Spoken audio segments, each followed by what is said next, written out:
Hey, I'm Andrew. And I'm Tammy. We are on the beautiful Gulf Coast of Florida at Cache Creek Campground, and we thought we would give you a tour of our custom-built RV. Come see the Red Rover. This is Red Rover. It's our custom-built RV that we built on a Chevy Express 3500 chassis. It's a cutaway van. In its former life, it was a fire truck. Come on, let me show you. When we were looking for a vehicle to convert to an RV, we decided we wanted a bit more space than what was in a Sprinter van or a ProMaster. So we decided to go with a cutaway van with a UniCell back. This one is built on a Chevy 3500 chassis, which has a very common engine, which you can get parts for and service anywhere in North America with no issue. We did some modifications to the front here. We removed some of the lights and sirens, and we added a light bar for driving in the dark. And one of the best things about this chassis is it has a step-up bumper, which makes it easy to clean the windshield. Even some of the newer vans on the market don't have that. When we come around the side here, we have the upgraded aluminum mirrors, which can take a beating when you're driving through the woods. No issue there. And we've got Toyo open country all-terrain tires all the way around with great grip for the dirt. We also have running boards, which were installed by the original fire department company that built this. And one of the best features is it's a one-piece fiberglass box. So there's no seams and no leaks. It came with all the original windows on the sides. We replaced one on the other side to make it a bit bigger. It has a 110 input, so we can run the interior electronics through shore power if we need to. And we have a 110 outlet, so if we're running some stuff outside that we want to run off the internal battery power, we can do that. And if you come around the back here,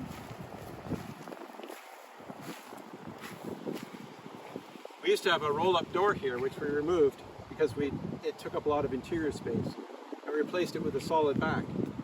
We added a ladder that I welded directly to the truck, so it's a good solid way to get to the roof if you need to service the solar panels. And we also added this utility box, which houses a lot of our mechanical equipment.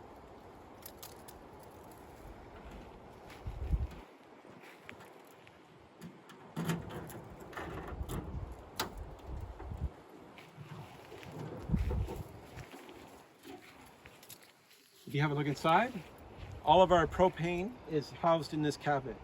The container, as well as our hot water heater, are kept in here, so if there ever were any issue with fumes or with a propane leak, it's completely outside the vehicle. Keeps it much safer. We also have storage for some of our outdoor gear, our leveling blocks, our wheel chocks, and we can roll up our outdoor carpet and put it in here. There's a lot of good outdoor space for some transmission fluids, some oil and stuff like that. Then in the back here,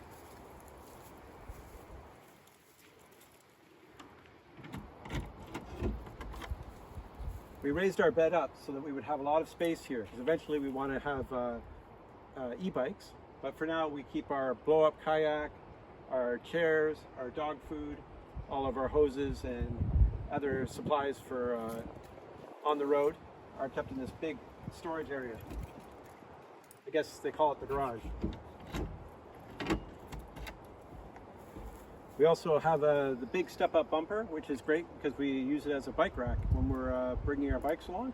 They stack on here and get tied down, and you don't need to add a bike rack onto the back.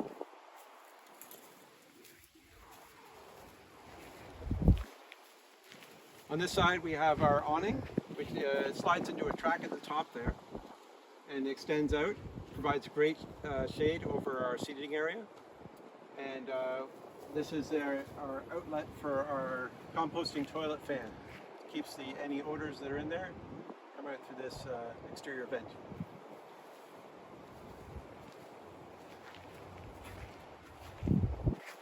We installed an electronic keypad for security, so we can always get in even if we leave our keys inside. Do you want to come inside and have a look? Come on. What we really love about the UniCell back is that it has straight walls, which makes building a lot easier. and we modeled our floor plan after the leisure travel van corner bed unit. So you'll see some similarities if you're familiar with those RVs. We got a bunch of storage here, cabinets for groceries or other items. And down here at the bottom we have a diesel heater. This allows us to keep it nice and warm in the colder weather, and it runs off of a separate diesel tank. So I'll do a little voiceover for this part of the tour. These steps were integrated into the build from the factory, but everything else inside we completely tore out and rebuilt. Originally, this truck was used by our fire department, and they had a bench and some shelving. All that stuff got removed, and some of that material was actually reused for the building of the new interior. Our plan was to make the entire interior single function.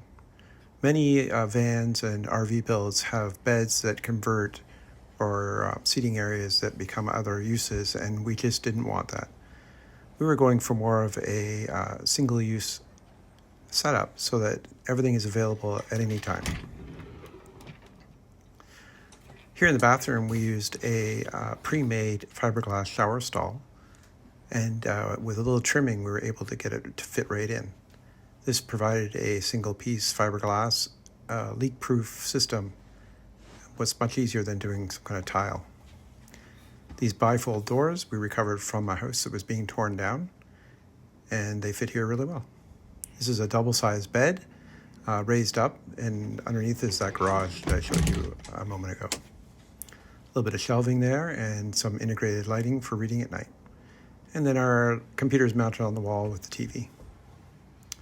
Over here we have the dining area and storage underneath. The far bench has our solar batteries and all our components for the solar setup. Here in the kitchen we have a small mini fridge.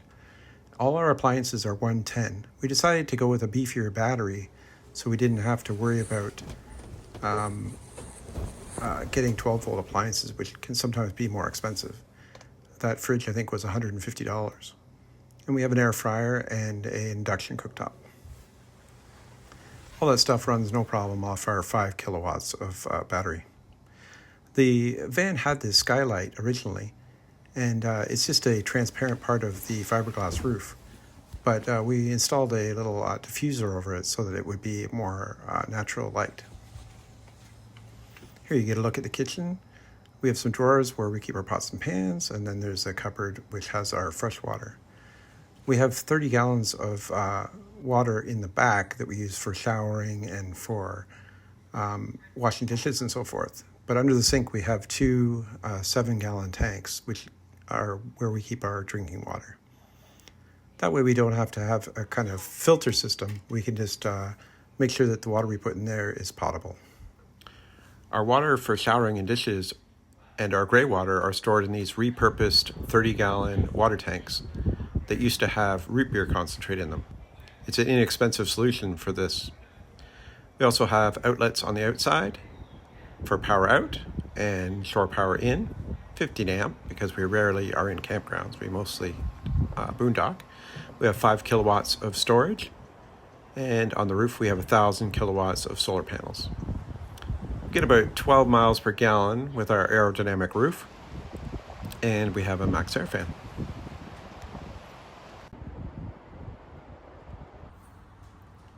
The cab was in really good shape. Not a lot of work needed to be done here, just removing some radio gear and some switches that controlled the lights and such.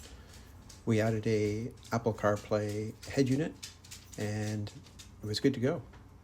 The seats were in really good shape, and they have armrests on both sides, so it's really a comfy drive. Thanks very much for watching. If you want to see all the videos of the build, they're available on our channel, and we'll see you next time on Ontario Lakeside.